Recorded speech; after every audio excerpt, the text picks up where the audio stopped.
चार गोरी ननद और एक काली भाभी, राधिका की जीत। कहते हैं रंग बस त्वचा का होता है, पर इंसान का असली रंग उसकी सोच से पता चलता है।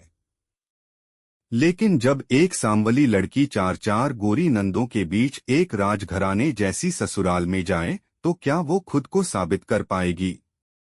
ये कहानी है राधिका की, जिसकी सांवली त्वचा थी लेकिन दिल सोने जैसा। एक ऐसी भाभी जिसकी चारों नंदें उसे कभी पसंद नहीं करती थीं, पर अंत ऐसा कि सुनने वाला भी कहे भाभी हो तो राधिका जैसी। राधिका एक छोटे से गांव की साधारण सी लड़की थी, सांवली लेकिन संस्कारों से भरी। उसका रिश्ता बड़े घर में तय होता है। लड़के का नाम था विवेक, पढ़ा लिखा, संस्कारी और बहुत ही सुलझा हुआ। लेकिन जैसे ही बारात राधिका के घर आई और पहली बार चारों नंदों ने उसे देखा, सबके चेहरे उतर गए। इतनी काली लड़की हमारे भाई के लिए? गुंजन, सबसे बड़ी ननद, बोली शादी रोक देते हैं। पर मां बोली अब कुछ नहीं हो सकता। राधिका जैसे ही गृह प्रवेश करती है, सब बहनें आपस में मुंह छुपाकर हंसती हैं। गहने तो लग नहीं रहे उस पे, गहनों का रंग भी मटमैला लग रहा है। राधिका चुप रहती है, सब कुछ सहती है, पर अंदर ही अंदर सोचती है, सिर्फ रंग देखकर किसी को मत परखो। मैं वो करूंगी जो तुम्हारा रंग भी फीका कर देगा। नंदों की साजिशें। चारों नंदे मिलकर राधिका के लिए एक के बाद एक चुनौतियां खड़ी करती हैं।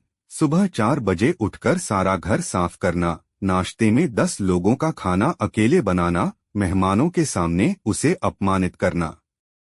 एक बार छोटी ननद निशा ने राधिका की बनाई खीर में नमक मिला दिया। सबके सामने राधिका को जलील किया गया। राधिका रोई नहीं, बस मुस्कुराकर बोली, गलती मेरी थी, अगली बार और अच्छा बनाऊंगी।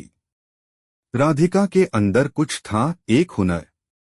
वो सिलाई कढ़ाई में माहिर थी। धीरे धीरे गांव की औरतें उसके बनाए सूट खरीदने लगीं। राधिका ने एक छोटा सा बुटीक खोल लिया। एक दिन उसी बुटीक की ड्रेस एक फैशन शो में दिखाई गई और न्यूज में राधिका का नाम आया, सांवली बहू जो फैशन की रानी बन गई। अब नंदों के चेहरे बदलने लगे थे। मां बोली, गुंजन, राधिका की वजह से अब हमारी इज्जत गांव में और बढ़ गई है। पर सबसे बड़ा झटका तब लगा जब एक टीवी चैनल ने इंटरव्यू के लिए राधिका को बुलाया और कहा, हमारे देश की असली खूबसूरती ये हैं जो बिना रंग देखे लोगों को अपना बना लेती हैं। गुंजन, जो हमेशा राधिका को ताना मारती थी, अब खुद उसके साथ कढ़ाई सीखने लगी।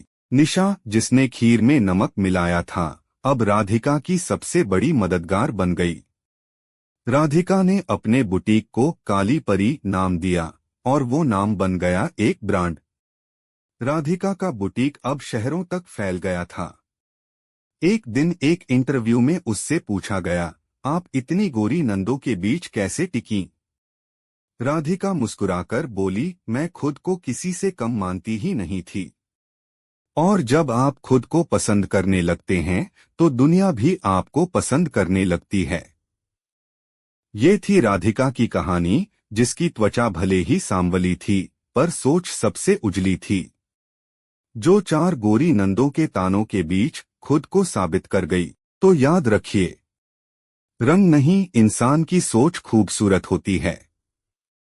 अगर ये कहानी दिल को छू गई हो तो इसे शेयर जरूर करें, क्योंकि किसी और राधिका को शायद अभी भी खुद को साबित करना बाकी हो। 4 गोरी नंदें तो राधिका को पहचान गईं। अब आपकी बारी है। विस्परिंग टेल्स को सब्सक्राइब करके हमारी काली भाभी को अपना प्यार दीजिए।